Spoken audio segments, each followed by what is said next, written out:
Ladies and gentlemen, the President of the Republic of the Philippines, His Excellency Ferdinand R. Marcos Jr. Panahon na ng pagbabago, dahil sa ito ay kinakailangan. Tayo na magtulong-tulong, napaunlarin ang mahal na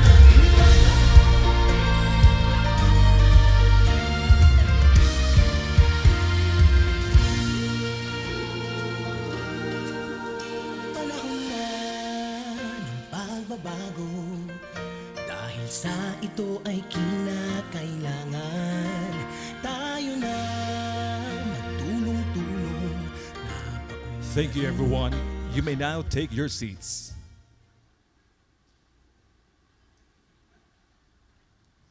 Good morning, ladies and gentlemen. Welcome to the 4th Annual Southeast Asian Forum on Export Control, CFECT. My name is Franklin Peña of the Department of Trade and Industry Export Marketing Bureau, and I'm delighted to serve as your host for this landmark event. Over the next few days, we will dive deep into discussions that are crucial to the future of our region's trade security.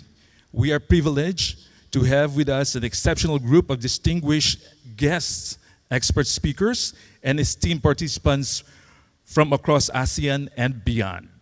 Today's agenda is packed with insightful presentations and engaging discussions. I encourage you to take full advantage of the knowledge and expertise being shared. As we move forward, let's keep in mind the critical role this forum plays in fostering regional cooperation and strengthening our strategic trade management systems. And now, ladies and gentlemen, it is my great honor to call on a key figure in our government, the Secretary of Foreign Affairs, the Honorable Enrique A. Manalo, to introduce our guest of honor.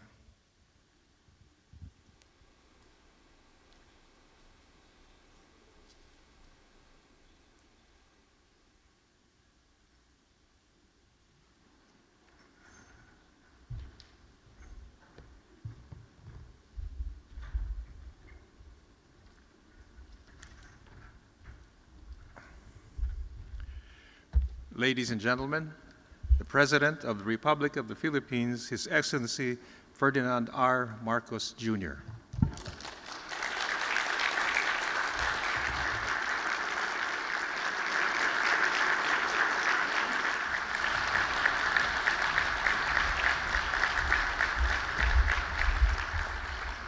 Thank you to the Foreign Affairs Secretary, Ricky Manalo. The United States Ambassador to the Philippines, Her Excellency Mary Kay Carlson, and the esteemed members of the Diplomatic Corps here with us today. Trade and Industry Acting Secretary Maria Cristina Aldeguer Roque, and the other members of the Cabinet that are present. Undersecretary of State for Arms Control and International Security Ambassador Bonnie Jenkins, and other officials from the U.S. government. Fellow workers in government, other distinguished guests, ladies and gentlemen, good morning. For the first time, the Philippines has the honor of hosting the significant forum, the Philippine Strategic Trade Management Summit. It is for us a remarkable milestone, not only for our country, but also for the rest of the region.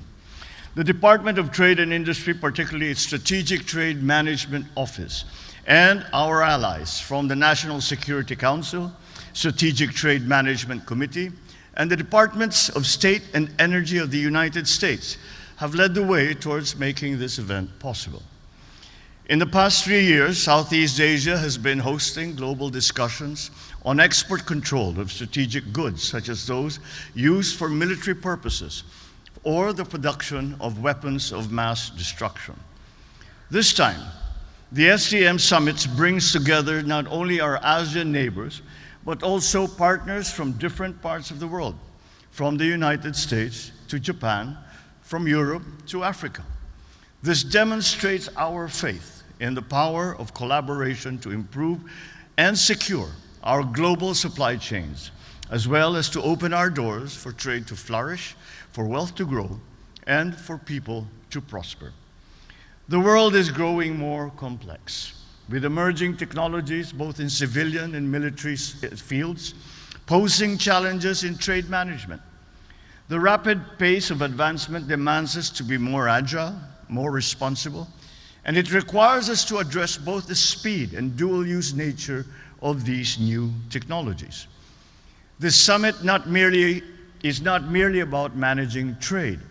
It is also about mitigating risks, promoting stability and confidence in our regulatory regimes, and ensuring that the tools of our progress do not become weapons of our destruction.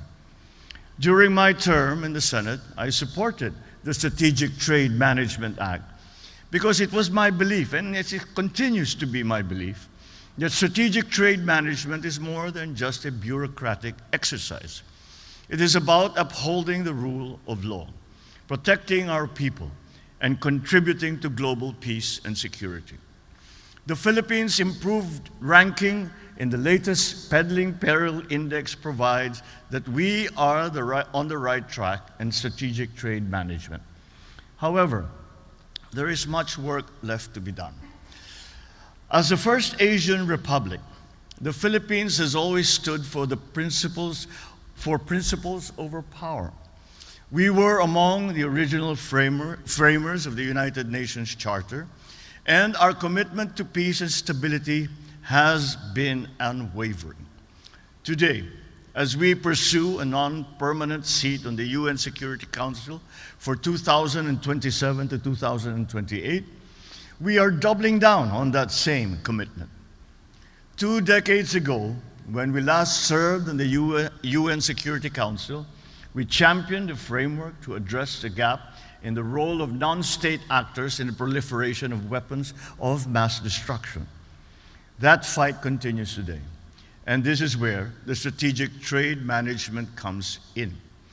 As a crucial tool in our endeavor to uphold global peace and security, STM allows us to regulate dual-use goods and technologies to prevent their misuse while encouraging lawful trade that benefits us all. Given the rapid pace of technological advancement, our regulation strategy should be dynamic, adaptable, forward-thinking. We must also work together to create a system that is not only robust, but is versatile, equitable, and also resilient.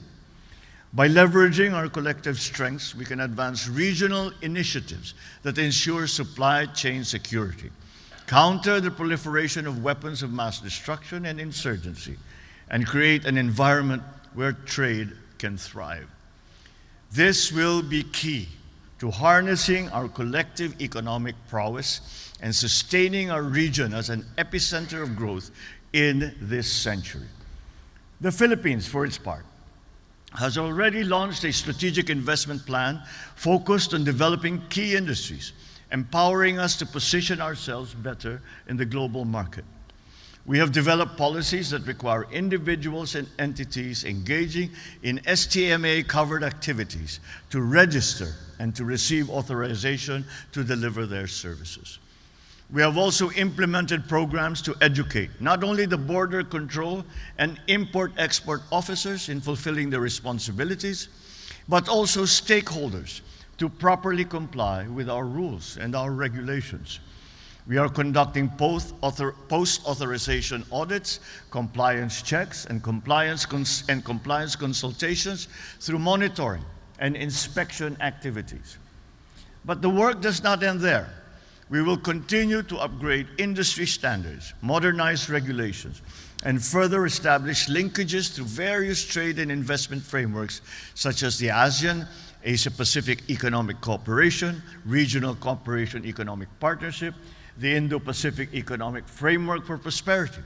All these so that we can see a more competitive region in the future.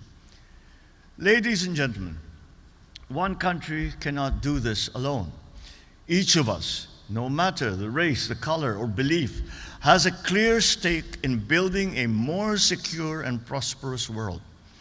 Let this occasion be a reminder to renew important conversations and to reinforce our commitment to creating what we refer to as bagong Pilipinas, that is not only safe and secure, but filled with promising opportunities for all.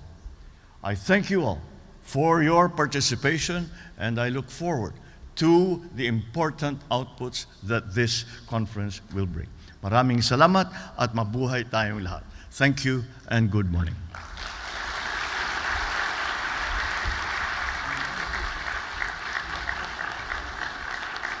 Thank you, Mr. President, for those inspiring words that have set a powerful tone for our discussions today. We are truly honored by your presence and leadership. We will now proceed with the photo opportunity with our distinguished guests. May I kindly invite His Excellency President Ferdinand Marcos Jr. to join us downstage for the photo op. I also request everyone to please stand up and remain in your designated areas while the photographs are being taken.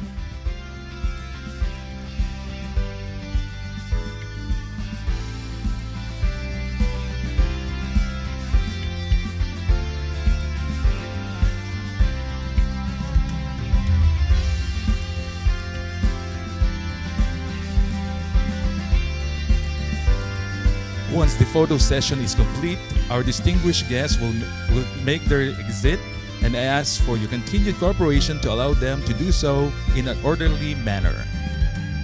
Your patience and cooperation are greatly appreciated. Thank you for your understanding and support.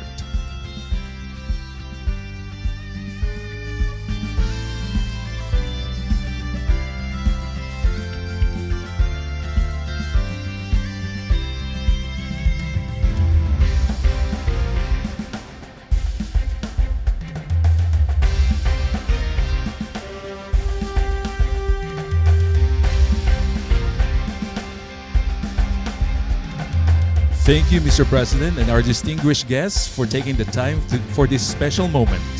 As we conclude the opening ceremony, I kindly ask everyone to remain standing as we prepare for the exit of His Excellency President Ferdinand R. Marcos Jr. For security and logistical purposes, we ask for your patience and cooperation in allowing the President and our distinguished guests to exit the venue smoothly. Please remain in your seats until they have made their exit. Once again, the President of the